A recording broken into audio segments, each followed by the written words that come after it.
రెండు తెలుగు రాష్ట్రాల్లో 10 ఎమ్మెల్సీ స్థానాలు ఖాళీ కాబోతున్నాయి. ఈ 10 ఎమ్మెల్సీ స్థానాలకి ఎన్నికల సంఘం షెడ్యూల్ విడుదల చేసింది. ఈ నేపథ్యంలోనే ఆంధ్రప్రదేశ్ నుంచి జనసేన తరపున మాజీ మంత్రి బాలినేని శ్రీనివాసరెడ్డికి ఒక ఎమ్మెల్సీ స్థానం దక్కేటువంటి అవకాశం ఉంది అనేటువంటి వార్తలు వస్తున్న నేపథ్యంలో దీని మీద మనం విశ్లేషణ చేసుకుందాం. ప్రస్తుతం మనతో పాటున్నారు ప్రముఖ రాజకీయ విశ్లేషకులు, ప్రముఖ సీనియర్ జర్నలిస్ట్ సిఎస్ రావు గారు. సార్తో మాట్లాడదాం. సార్ నమస్తే. సార్ నమస్తే. రెండు తెలుగు రాష్ట్రాల్లో మొత్తంగా 10 ఎమ్మెల్సీ స్థానాలు అయితే ఖాళీ కాబోతున్నాయి. ఎన్నికల సంఘం ఈ 10 ఎమ్మెల్సీ స్థానాలకి షెడ్యూల్ అయితే విడుదల చేసింది. ఈ నేపథ్యంలోనే ఆంధ్రప్రదేశ్ నుంచి మాజీ మంత్రి బాలినేని శ్రీనివాసరెడ్డికి జనసేన తరపున ఒక ఎమ్మెల్సీ అవకాశం దక్కేటువంటి పరిస్థితులు ఉన్నాయనేటువంటి వార్తలు వస్తూ ఉన్నాయి. ఏంటి నిజంగా బాలినేని శ్రీనివాసరెడ్డికి ఎమ్మెల్సీ దక్కబోతుందా అంటే ఏం చెప్తారు? ఇప్పుడు ఈ షెడ్యూల్ ప్రకటించగానే ఫస్ట్ గుర్తొచ్చింది ఆంధ్రప్రదేశ్లో బాలినేని శ్రీనివాసరెడ్డి గారి ఎపిసోడ్. ఎందుకంటే ఆయనకి ఎమ్మెల్సీ ఇస్తారు, ఎమ్మెల్సీ ఇస్తామని చెప్పి హామీ ఇచ్చినందువల్లనే ఆయన జనసేన పార్టీలో జాయిన్ అయ్యారు అనేది ఒకటి అప్పట్లో వినిపించింది.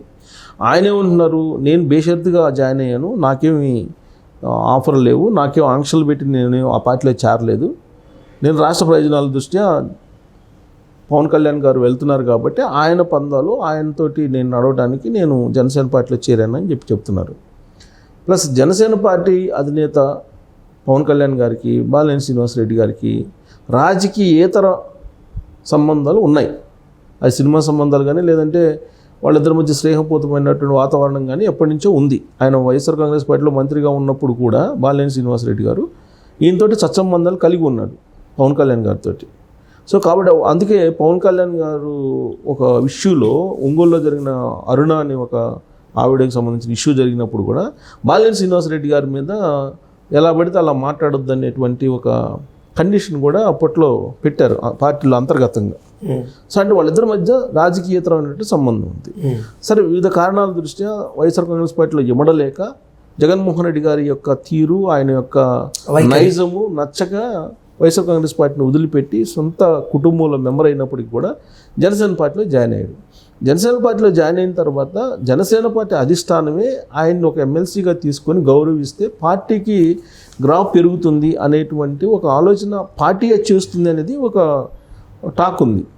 అంటే ఆ జిల్లాలో బలమైన ప్రకాశం జిల్లాలో బలమైన నాయకుడు జనసేనకు ఉంటారు, దానికి ఒక పదవి ఇస్తే కనుక కొంత హోదా పెరుగుతుంది, పార్టీకి కూడా గ్రాఫ్ పెరుగుతుంది అనేది వాళ్ళ ఆలోచన అధిష్టానం అనేది బాలినేని శ్రీనివాసరెడ్డి అభిమానులు చెప్తూ ఉన్నారు.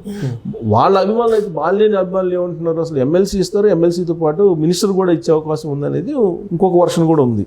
సరే, అంత దూరం పోకపోయినప్పటికీ కూడా ఎమ్మెల్సీ అయితే ఇచ్చేటువంటి అవకాశం ఉంది. ఎందుకంటే ఎమ్మెల్సీ ఇచ్చి గౌరవించాలి బాలినేని శ్రీనివాసరెడ్డి గారిని అనేది జనసేన పార్టీలో కూడా అంతర్గతంగా ఉంది. ఓకే, ఈ మధ్యకాలంలో 1-2 సందర్భాల్లో కూడా పవన్ కళ్యాణ్ గారిని కలిశారు బాలినేని శ్రీనివాసరెడ్డి గారు. అసలు ఎన్నికలకు ముందే 2024 ఎన్నికలకు ముందే వైఎస్ఆర్ కాంగ్రెస్ పార్టీని వదిలిపెట్టి తెలుగుదేశం పార్టీలోనే జనసేనలోనూ చేరాలని ప్రయత్నం చేశారు బాలినేని శ్రీనివాసరెడ్డి గారు. దానికి సంబంధించిన వీడియోలు కూడా మనం చాలా చేసాం అప్పట్లోనే. అవును. అయితే ఆ రోజు ఉన్నటువంటి ఈక్వేషన్స్లో ఆడ ఒంగోలులో ఆయనకు పోటీ చేసే అవకాశం కూటమి నుంచి లేదు.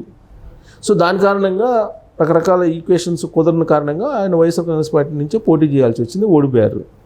అయితే ఇప్పుడు జనసేన నుంచి మళ్ళీ ఆయన తన రాజకీయ ప్రస్థానాన్ని కొత్త పందాలు తీసుకెళ్లాలని ప్రయత్నం చేస్తున్నటువంటి క్రమంలో ఆయనకి ఈ ఎమ్మెల్సీ పదవి ఇవ్వచ్చేమో అనేది ఒకటి వినిపిస్తుంది. దానికి కారణం ఏంటంటే ఎమ్మెల్యే కోటాలో ఈ 10 ఎమ్మెల్సీలు 2 రాష్ట్రాల తెలంగాణలో 5, ఆంధ్రప్రదేశ్లో 5 ఖాళీ అవుతున్నాయి. ఎమ్మెల్యే కోటాలో ఉండేటువంటి ఎమ్మెల్సీ స్థానాలు మార్చి 29వ తారీఖున ఈ గడువు అయిపోతుంది. ఈ 10 ఖాళీ అవుతుంది. ఈలోపు ఎలక్షన్ పెట్టాలి. అందుకే ఎలక్షన్ షెడ్యూల్ వచ్చేసింది. 3వ తారీఖున నోటిఫికేషన్ రాబోతుంది. అయితే ఎవరెవరికి ఖాళీ అయ్యే అవకాశం ఉంది వాళ్ళల్లో అంటే 2 రాష్ట్రాల్లో మనం తీసుకుంటే ఆంధ్రప్రదేశ్లో వచ్చేసి యనమల రామకృష్ణుడు ఆయనది ఖాళీ కాబోతుంది. జంగా కృష్ణమూర్తి ఆయనది ఖాళీ కాబోతుంది. జంగా కృష్ణమూర్తి, డి రామారావు, అలాగే అశోక్ బాబు, తిరుమల నాయుడు, ఈ 5 ఖాళీ కాబోతుంది. వీళ్ళల్లో యనమల రామకృష్ణ గారికి మళ్ళీ బహుశా నేను అనుకుంటా రెన్యువల్ చేస్తారా లేదా అని డౌటే. ఎందుకంటే ఈ మధ్యకాలంలో చంద్రబాబు నాయుడు గారి మీదనే ఒక లెటర్ రాశారు, బహిరంగ లేఖ. కొంచెం తెలుగుదేశం పార్టీలోనే అంతర్గతంగా ఆయన మీద కొంచెం అసహనంగా ఉన్నారు. సో కాబట్టి మళ్ళీ ఆయనకి రెన్యువల్ చేస్తారంటే చేసే అవకాశం లేదు. ఇప్పటికే ఎమ్మెల్సీ చాలాసార్లు ఆయనకు అవకాశం ఇచ్చారు, ఓడిపోయిన తర్వాత అనేక సార్లు ఓడిపోయారు తుని నుంచి. అయినా కానీ ఎమ్మెల్సీ ఇచ్చి మంత్రి గారు ఇచ్చి ఆయనకి తగిన గౌరవం ఇచ్చినటువంటి పార్టీ ఏదైనా ఉందంటే తెలుగుదేశం పార్టీయే. కాబట్టి ఆయనది రూల్డ్ అవుట్ అనుకుంటున్నాను నేను రాబోయే రోజుల్లో. మళ్ళీ ఆయనకి ఎన్హాన్స్ చేసే అవకాశం ఉండకపోవచ్చు. పైగా కూటమిలో జనసేన తెలుగుదేశం పార్టీ షేర్ చేసుకుంటారు కదా, 5 వచ్చింది.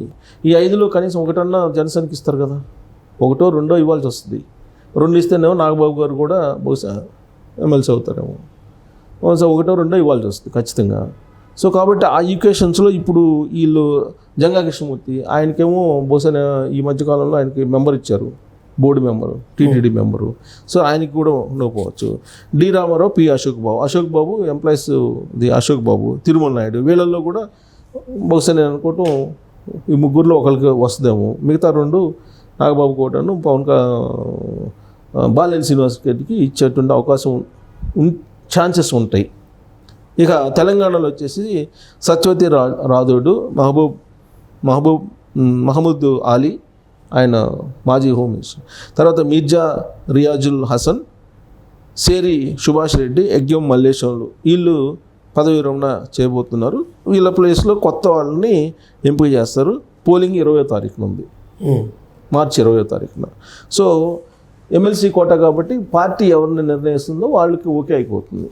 ఇప్పుడు కాంగ్రెస్ పార్టీ ఉంది, కాంగ్రెస్ పార్టీలో ఆల్రెడీ తెలంగాణలో బలం అధికారంలో ఉంది. కాబట్టి రేవంత్ రెడ్డి గారు ఎవరిని ప్రపోజ్ చేస్తే, లేదా పీసీసీ లేదంటే ఏఐసీసీ ఏ నిర్ణయం తీసుకుంటే వాళ్ళు గెలిచేటువంటి అవకాశం ఉంది. ఈసారి వీళ్ళు ఇప్పుడు ఆల్రెడీ టీఆర్ఎస్ పార్టీలో ఉన్నవాళ్ళు ఉన్నారు అందరూ. కాబట్టి వాళ్ళకి ఎవరికి వచ్చే 5 స్థానాలు కాంగ్రెస్ పార్టీ వాళ్ళకే ఇస్తారు అక్కడ తెలంగాణలో. ఆంధ్రప్రదేశ్కి వచ్చేటప్పటికి బాలినేని శ్రీనివాస్ రెడ్డి గారు లేదంటే ఈయన మన నాగబాబు గారు ఉండే ఛాన్స్ ఉంటుంది. లేదంటే ఒకరికి అవకాశం వచ్చింది అనుకోండి, అప్పుడు ఎవరికి ఇవ్వాలనే దాని మీద డైలమా పడే అవకాశం ఉంది జనసేనకి. కాబట్టి బాలినేని శ్రీనివాస్ రెడ్డి గారి పేరు ఎందుకు వస్తుంది షెడ్యూల్ రాగానే అంటే, ఆయన పార్టీలో చేరినప్పటి నుంచి కూడా ఆయనకి పదవి ఏదో ఇవ్వబోతున్నారు అనేది టాక్ వచ్చింది కాబట్టి ఆయన పేరు ఇప్పుడు వస్తుంది. కానీ పవన్ కళ్యాణ్ సోదరుడైనటువంటి నాగబాబు గారిని కాదని మాజీ మంత్రి బాలినేని శ్రీనివాస్ రెడ్డికి ఇప్పుడు పవన్ కళ్యాణ్ గారు ఆ పదవి కట్టబెట్టేటువంటి పరిస్థితి ఉందా అంటే ఏం చెప్తారు? ఇప్పుడు కూటమిలో మరి చర్చించుకుని ఇద్దరికి ఇస్తారా, లేదంటే నాగబాబు గారే నాకు వద్దులే బాలినేని శ్రీనివాస్ రెడ్డి గారికి ఇవ్వమని చెప్పొచ్చుగా. పార్టీలో నేను మొన్న తిరుపతి దేవస్థానం చైర్మన్ తీసుకోమంటే నాకు వద్దన్నారు కదా, అలాంటిది ఏమైనా ఉండొచ్చు. ఆల్రెడీ పవన్ కళ్యాణ్ గారు డిప్యూటీ సీఎంగా ఉన్నారు కదా, ఇంకా ఎందుకులే అని కూడా అనొచ్చుగా. ఇప్పుడు బాలినేని శ్రీనివాస్ రెడ్డి గారి మీద వాళ్ళకి రాజకీయేతరమైన సంబంధం లేదు కొన్ని ఉన్నాయని చెప్తుంటారు. అది కనుక పరిగణలోకి తీసుకుంటే బాలినేని శ్రీనివాస్ రెడ్డి గారికి ఇచ్చే అవకాశం ఉంది. లేదు అని అంటే ఇద్దరికి ఏమని చెప్పి ఏదన్నా కూటమి రిక్వెస్ట్ చేస్తే అది కూడా సాధ్యం కావచ్చు. ఓకే, సాధ్యం కాకపోతే మరి పవన్ కళ్యాణ్ గారు ఎవరికి ప్రాధాన్యత ఇస్తారు అని అంటే వాళ్ళ తమ్ముడికే ఇస్తారు. ఒకవేళ కావాలనుకుంటే నాగబాబు గారికి అన్న ఆయనకే ఇస్తారు. బాలినేని శ్రీనివాస్ రెడ్డి గారు కూడా అప్పుడు అడిగే పరిస్థితి కూడా ఉండకపోవచ్చు. కాకపోతే పేరు వస్తుంది ఆయన్ని, ఎందుకంటే ప్రయారిటీ లిస్ట్లో ఆయన ఉన్నాడు కాబట్టి. Okay sir, thank you so much. Thank you.